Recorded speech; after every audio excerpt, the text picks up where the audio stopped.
A very good morning, dear student. This is Paranjit. We are doing chapter 5, organizing, and meaning and features we have already done. Today we will discuss importance. This is the mind map of this chapter. We have already discussed meaning and features, right? So today we will discuss importance. First point is the benefit of specialization. Specialization, this reduces the workload as well as enhances productivity because of the specific workers performing a specific job on a regular basis.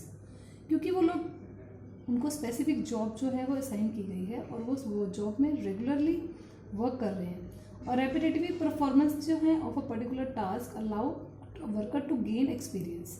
एक काम को जब हम बार बार करते हैं तो हम उसमें एक्सपीरियंसड हो जाते हैं. Same case so in that area उसमें वो भी एक्सपीरियंस्ड हो जाएंगे एंड लीड्स टू स्पेशलाइजेशन. और उसका जो बेनिफिट है स्पेशलाइजेशन का वो एंटरप्राइजेस को मिलेगा. Second point is the clarity in working relationship. The establishment of working relationship clarifies lines of communication and specifies.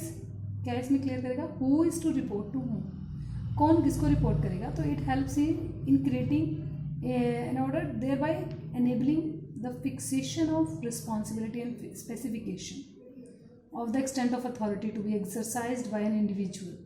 ये बिल्कुल क्लियर करेगा एक रिस्पॉन्सिबिलिटी जो है वो किसकी रहेगी, ये इसमें बिल्कुल क्लियर करेगा. वर्किंग रिलेशनशिप भी कौन किसके अंडर है, कौन सुपरवाइजर है और कौन सबॉर्डिनेट है, कौन किससे ऑर्डर लेगा, ठीक है, और कौन अकाउंटेबल यानी कि आंसरेबल होगा. For example the work force in a factory receives instruction from the supervisor and supervisor is accountable to the production head on behalf of all the workers in a factory, right?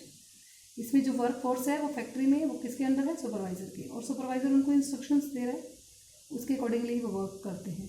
और अब supervisor ही responsible है उन workers के सभी कामों के लिए और आंसरेबल है टू प्रोडक्शन हेड के, ठीक है.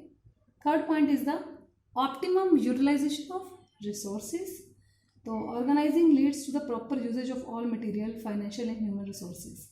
जो भी उसके पास रिसोर्सेज हैं, चाहे वो फाइनेंस से रिलेटेड हैं, ह्यूमन से रिलेटेड हैं या फिर मटेरियल से रिलेटेड है, उनका ऑप्टिमम यूज़ करना, उनकी वेस्टेज ना हो, डुप्लीकेशन ना हो, या ठीक है, और उसको प्रिवेंट करना और कहीं कोई कन्फ्यूजन ना क्रिएट हो, ठीक है, मिनिमम वेस्टेज हो इससे. For example a baker who has experienced of working in a bakery will bake cake with the right amount of ingredients. अगर एक पर्सन जो है बेकर है और उसका बिल्कुल सही आइडिया है, इंग्रेडिएंट्स को बिल्कुल प्रॉपर डालेगा उसमें और इससे लेस वेस्टेज ऑफ मटेरियल जो है एज कम्पेयर. अगर मान लो उसकी जगह हम कोई नया पर्सन रखते हैं तो someone who may not know how to bake a cake, उसके कंपेरेटिवली एक्सपीरियंस जो पर्सन है वो उसमें वेस्टेज कम करेगा.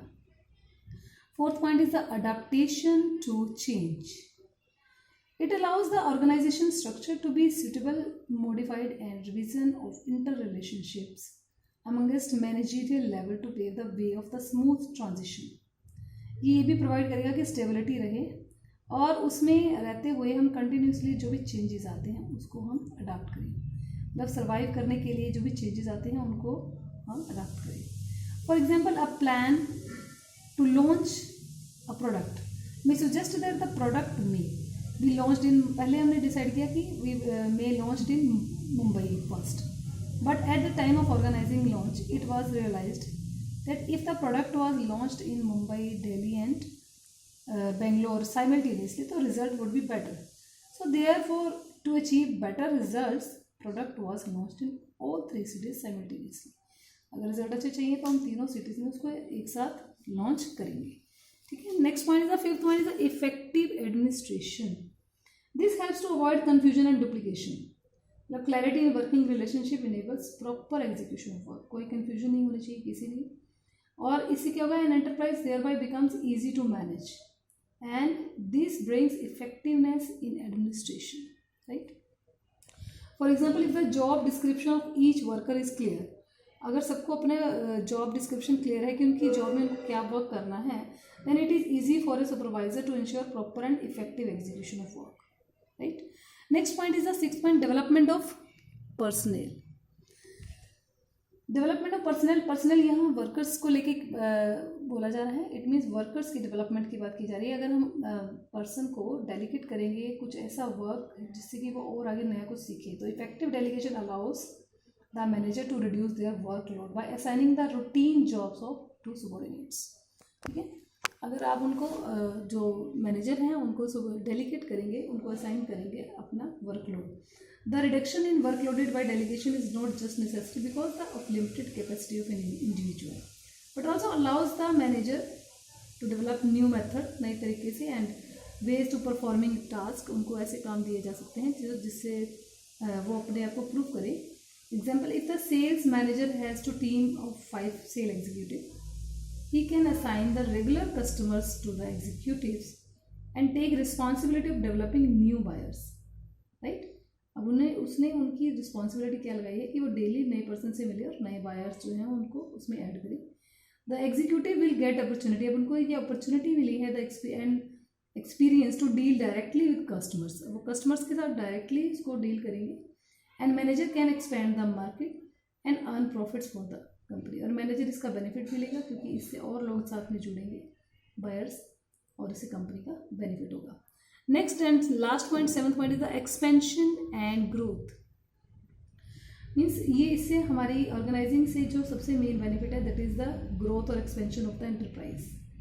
ऑर्गेनाइजिंग हेल्प करता है in the growth and diversification of an enterprise by enabling it to deviate from existing norms and taking up a new challenges.